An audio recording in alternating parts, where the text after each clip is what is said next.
there's a row of flats and wrought iron gates at the end and a path in front, and then a wildish garden, sort of surrounded by trees and hedges. And during the war, they came and dug in there and made an air raid shelter. And just by the gates there was a siren, and if we heard, I would wake up at night, and my father would come, because by that time my brother was born in 1940. My father would bring in a siren suit for me to put on. You know, it's just, you put your legs in and the whole thing, you're covered up. And he'd carry me down to the shelter. He'd have me on one arm and he'd be holding, they made a carry-cot out of a suitcase for Ian, and lined it with viella and pillows and things. And so the two of them were holding in the suitcase with Ian, and my father was holding me, and we'd go down to the shelter and we'd sit with all the neighbours, wondering when the all clear would sound. And I used to think, when I came out, I'd see the houses all, you know, bombed. Because you hear about the bombs falling, and I was always surprised when our house was still there. And then I went to school, obviously, at 5, and we had to take gas masks with us in little cardboard boxes. And there would be, every so often, there would be a pretend air raid, and we would have to go down into a shelter, take, put our gas masks on, breathe them, and the teachers would see that they were working properly. That kind of thing. Ridiculous, isn't it? But I can remember the end of the war also. We had a bonfire in that garden outside the flats, and everyone was feeling very happy, and the lights. And as a child, I noticed that the street lamps came back on. That was the thing that struck me most. It had been dark, and so dark that a warden would come round and say, "There's a crack in your blackout material. Make sure there's no cracks so the light come out." And the lights in the street, there would be no street lamps. And then I did a drawing, which of course isn't around anywhere, but of street lamps all on, And so at the end with the bonfire and lights coming on. Yes, that's right, and everyone feeling much happier. But what was very sad was my parents met in a German class learning German, and of course one of my father's very best friends was Gerard, who was German, and of course he was killed in the war, and it's very sad. And my father there was some reason why he wasn't sent to join the army. He was part of the Home Guard.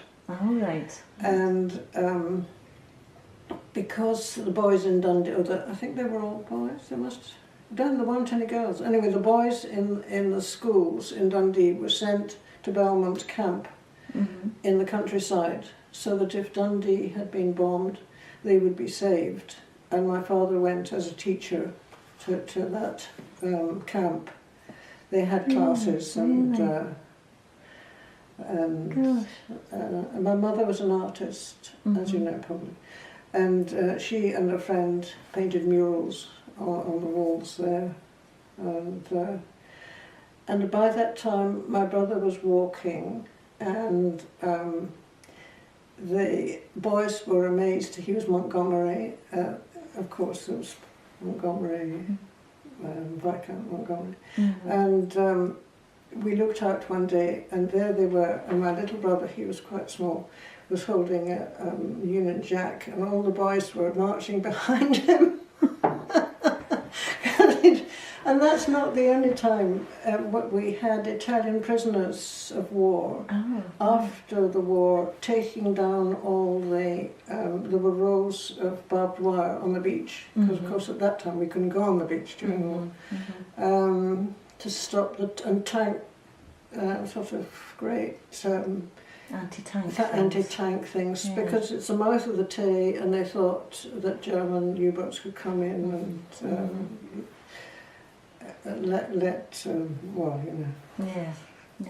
attack the area. But the prisoners of war were wonderful, because a whole lorry, a load of prisoners would arrive, and they'd all be singing Italian songs. Oh. And they arrived, and they'd go down, they'd be working. They made little grills of the wire, and they toasted their bread, and they put dandelion leaves with their bread. Well, we were all watching as children, we watched them doing this. Yeah. But they were also thrilled to bits that this little fellow was, it must have been during the war, because they threw him from one person to another and said, "Here's Montgomery."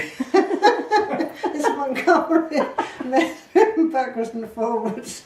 Oh my goodness. So that name, you know, because cropping up. And so he loved that, actually. He was quite a naughty little boy, really. But and then we'd have the Watch band, or local, the local pipers and the band would sometimes come past the house at the back. And one day Ian disappeared, and he'd gone marching along beside this. Oh, he joined with them? He joined with them, and we lost him, and a neighbour brought him back and said, I saw him, and he was rather a long way from home, so we brought him back, and he hadn't felt lost at all. I mean, he was just enjoying himself.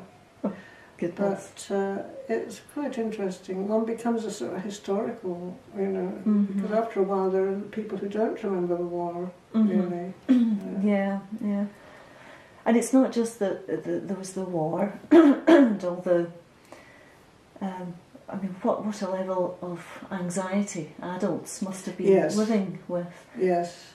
But as children, you're not so aware of that. No, there's just this business of having to rush to the shelter when that noise happens. I do remember cycling past one. There was a board. And we were told if there was poison gas, the board would change colour. Oh. So I kept cycling past this thing and having a look at it to see if it had changed its colour. I don't know what it was, but poison gas would make it go from one colour to another. Yeah, It never did. That's good.